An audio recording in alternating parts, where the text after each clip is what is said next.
왜 사람들은 친구의 애인에게 묘하게 끌릴까요? 길거리에서 그 남자 혹은 여자를 마주쳤다면 별 감흥 없이 지나쳤을 겁니다. 그런데 친구의 애인이라는 사실 때문에 그 사람이 더 매력적으로 보입니다. 물론 우리는 친구를 배신할 마음은 없기에 끌리는 마음을 애써 숨기죠. 당신에게 여사친이 있다고 해봅시다. 평소에 별다른 매력을 느끼지 못해 친구로만 지내고 있었습니다. 그런데 어느 날 인스타그램에 피드가 뜹니다. 여사친이 잘생기고 능력 있어 보이는 남자와 즐겁게 놀고 있는 사진입니다. 그 순간 여사친에게서 새로운 매력이 느껴집니다. 지금이라도 잘해보고 싶은 마음이 생깁니다. 이와 비슷한 이야기가 수백 년 전부터 소설로 쓰였고 요즘 드라마의 필수 요소로 쓰이고 있습니다. 왜 이런 일이 일어날까요? 인간의 근원적인 부분을 건드리고 있기 때문입니다. 그 근원은 다음 한 문장으로 정리할 수 있죠.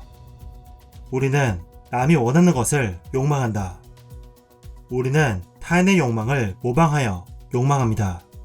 프랑스의 철학자 르네 지라르는 이를 모방 욕망이라 불렀습니다.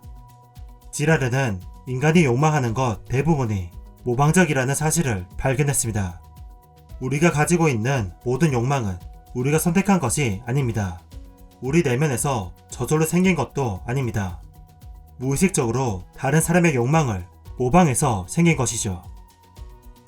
너 자신의 이유로 살라는 모방 욕망이 어떻게 작동하는지 설명해줍니다. 이 모방 욕망을 이해하면 연애뿐만 아니라 비즈니스, 정치, 경제 분야까지 새로운 시각으로 볼 수 있습니다. 책은 예시 하나를 들려줍니다. 바에서 맥주를 주문하려 하는데 함께 온 친구가 모히또를 주문합니다. 그 순간 갑자기 모히또를 마시고 싶다는 사실을 깨닫습니다. 솔직히 문을 열고 들어올 때는 모히또를 마실 생각은 없었습니다. 무엇이 나를 바꾼 걸까요? 내 안에 잠자고 있던 모히또에 대한 갈망을 친구가 떠올리게 한 걸까요? 아닙니다. 내 안에 그런 갈망은 존재하지 않았습니다. 친구가 나에게 새로운 욕망을 건네준 것입니다. 친구가 원했기 때문에 나도 원하게 된 거죠.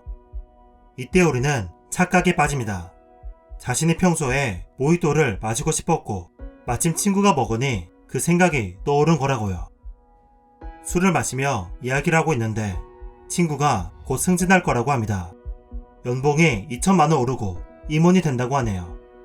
웃으며 친구에게 정말 잘 됐다고 말하지만 마음이 불편합니다. 나도 2천만 원을 더 벌어야 할 것 같습니다.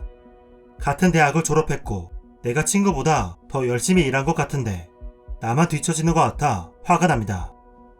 어느 순간부터 나는 친구가 원하는 것을 모방해서 결정을 내립니다. 그가 어떤 동네로 이사하면 그곳이 내가 사는 곳보다 좋은지 비교합니다. 그가 한국마일리지 플래티넘에 도달하면 나는 골드 등급으로는 만족하지 못합니다. 모방을 반대로 할 때도 있습니다. 만약 친구가 테슬라를 샀다면 친구보다 늦게 테슬라를 사는 건 의미도 없고 지는 것 같아서 클래식한 포드 머스탱을 구매합니다. 그리곤 테슬라 오너를 은근히 무시합니다. 자기가 왜 그렇게 행동하는지 전혀 알아차리지 못한 채 말이죠. 반대로 모방하는 것을 거울 모방이라 하는데 결국 이 또한 모방일 뿐입니다. 현대인은 모방 욕망을 자극하는 것에 둘러싸여 있습니다.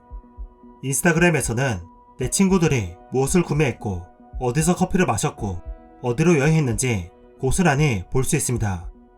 여기저기서 보이는 광고는 사람들이 자신의 제품을 좋아한다고 우리를 설득시킵니다. 우리는 줄이 긴 가게, 평점이 많은 가게를 방문합니다. 인기 있다고 소문난 곳에 사람이 더 몰립니다.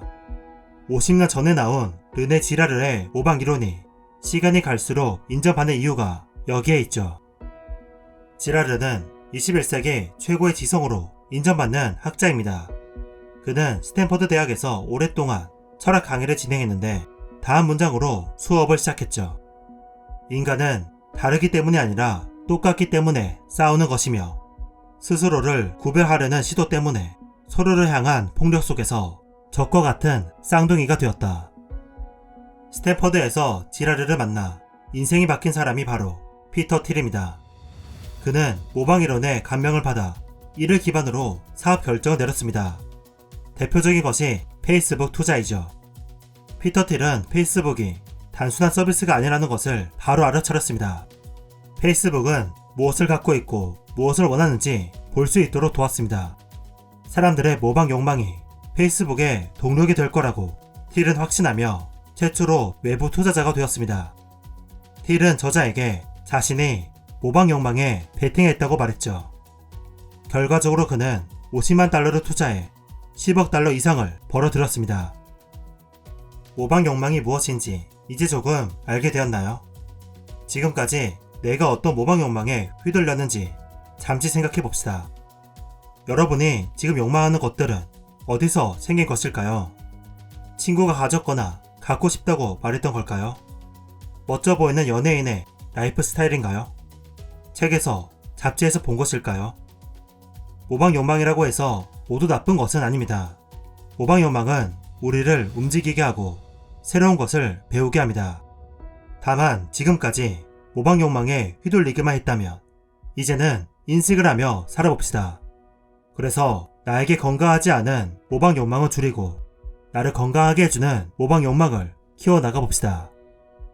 너 자신의 이유로 살라는 건강하지 않은 모델을 경계하라고 말합니다. 당신 주변에 얕은 욕망이나 자기 파괴적인 욕망을 심어주는 모델이 있을 수 있습니다. 항상 비교하게 하고 열등감을 불러일으키는 사람 말이죠. 그 사람은 당신의 지인일 수 있고 인스타그램에서 팔로우하는 사람일 수 있습니다. 그들로부터 거리를 둘 필요가 있습니다. 그들을 언팔로우하고 그들에 대해 더 이상 알아보지 말아봅시다. 모방 욕망에 휘둘리지 않으려면 꼭 해야 할 것이 있습니다. 가치의 우선순위를 정하는 것입니다. 당신에게 우선순위가 없다면 결국 당신은 주변의 영향을 받아 결정을 내릴 것입니다. 당신이 생각하는 중요성이 아니라 모방을 따르게 될 것입니다. 지금 의식적으로 나에게 중요한 가치가 무엇인지 우선순위를 정해봅시다. 가족, 재미, 우정, 명예, 사랑, 봉사 등 나에게 성취감과 행복감을 주는 것이 무엇인지 떠올리고 1, 2, 3순위를 정해봅시다. 만약 여러분이 사업을 하고 있다면 이 모방 욕망을 이용해 사람들의 마음을 이끌어봅시다. 여러분이 연애를 하고 있다면 모방 욕망의 메커니즘을 이해하고 상대에 휘둘리지 말아봅시다. 얕은 모방에 의해 사랑하지 말고 나에게 중요한 가치를 기반으로 사랑에 빠져봅시다. 자신을 이해하고 싶다면 내가 목표로 했던 것들이 어떻게 생겨났는지 그 근원을 찾아봅시다. 모방 이론을 이해하고 인식한다면 분명 여러분의 인생이 바뀔 것입니다. 책그림이었습니다. 감사합니다.